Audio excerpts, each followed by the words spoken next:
Very good afternoon students. सबकी organic तैयार हो चुकी है, लेकिन अभी भी वर्ड प्रॉब्लम से आपको डर लग रहा है। तो वर्ड प्रॉब्लम क्वेश्चंस आप ओनली जो आपको स्क्रीन पे नज़र आ रहे हैं, अगर आप इन क्वेश्चंस को करके जाते हैं बोर्ड के अंदर, तो आपको क्वेश्चन से डर नहीं लगेगा ना, ऐसा लगेगा कि ये क्वेश्चन तो आपका करा हुआ है। बट पहले आपको ये जो बोर्ड पे आपको रिएक्शंस लिखी हुई हैं, ये रिएक्शंस आपको लर्न करनी होंगी, क्योंकि इस रिएक्शन को लर्न करने से आपके सारे के सारे क्वेश्चंस कवर हो पाएंगे। जितने भी केमिकल टेस्ट हैं वो भी हो पाएंगे। कुछ कहते हैं आपके कुछ ABC वाले क्वेश्चन जो आइडेंटिफिकेशन वाले compounds, A compound B compound C, जो ऐसे क्वेश्चंस आते हैं वो भी कर सकते हो। Complete the following organic reaction, वो क्वेश्चंस भी इस बोर्ड से कवर हो जाएंगे।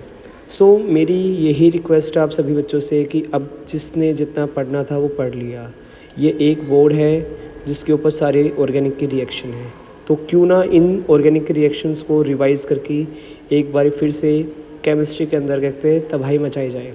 क्यों ना हम ऑर्गेनिक केमिस्ट्री में कल 33 आउट ऑफ 33 कवर करें। तो ये ऑर्गेनिक रिएक्शन आपकी इम्पोर्टेंट है, जिसमें बेंजीन से CH3Cl डाला हुआ है तो टोल्यून बना हुआ है।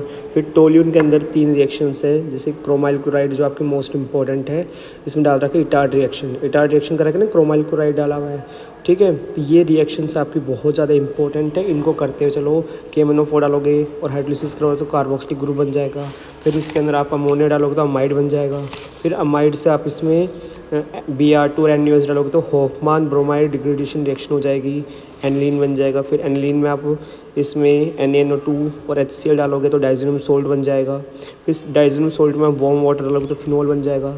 फिर फिनॉल की कुछ इंपॉर्टेंट रिएक्शंस है आपकी, ठीक है। अगर CONH2NO3 डालोगे तो पिक्रिक एसिड बन जाएगा आपका। Br2 इन CH2 डालोगे तो ऑर्थो और पैरा पर लग जाएगा आपका, ठीक है। Na2Cr2O7 डालोगे बेंजोक्विनोन बन जाएगा। जिंक डस्ट डालोगे फिर से बेंजीन बन जाएगा।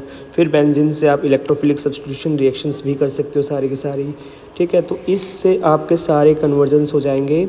जैसे कि एनिलीन है, एनिलीन में आपने Br2 ब्रोमीन वाटर डाला, 2 2 4 6 कहते हैं 2 पोजिशन और 4 पोजिशन 6 पोजिशन लग गया, वाइट प्रेसिपिटेट बन गया आपका, ठीक है। इससे आप कहते हैं बेंजाइल क्लोराइड, बेंजाइल अल्कोहल, जितने भी कन्वर्जन्स है, ज्यूटर आयंस, आपका एस्टेनालाइड वगैरह सब कुछ बना सकते हो, ठीक है। तो यानी एक तरीके से क्लास 12th के जितनी भी रिएक्शंस हैं वो भी इस बोर्ड पर लिखी हुई हैं। एक बारी आप अच्छे से इन रिएक्शंस को लर्न कर लो, उसके बाद में आप कहते हैं इन क्वेश्चंस को लिख कर देखो कि A कंपाउंड क्या है, B कंपाउंड क्या है, PQ क्या है।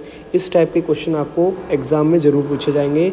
वर्ड प्रॉब्लम के मोस्ट प्रॉब्लली जो क्वेश्चन आते हैं वो अमाइन से और आपके एल्डिहाइड के एंड कीटोन से आते हैं, ठीक है। तो इन क्वेश्चंस को आप अच्छे से करो। समटाइम्स इनऑर्गेनिक केमिस्ट्री में जब गिव रीजंस ना पूछकर एवं आपके जो KMnO4 K2Cr2O7 हैं उनकी भी वर्ड प्रॉब्लम्स बनकर आ जाती हैं, जिनमें बच्चों को डिफ़िकल्टी होती है। तो आप एक बार इस PDF के जितने भी क्वेश्चंस हैं उन सारे क्वेश्चंस को अच्छे से सॉल्व करके जाओ, तो कल आपको एग्ज़ाम में बिल्कुल भी कहते हैं ऐसा फील नहीं होगा कि आपने ऑर्गेनिक केमिस्ट्री नहीं की है। इस वीडियो में पूरी ऑर्गेनिक क्लास 12th आ चुकी है, उसके क्वेश्चंस आ चुके हैं। तो आप अपने छोटे भाई बहन रिलेटिव सबके साथ में इस वीडियो को शेयर करें। Thanks a lot.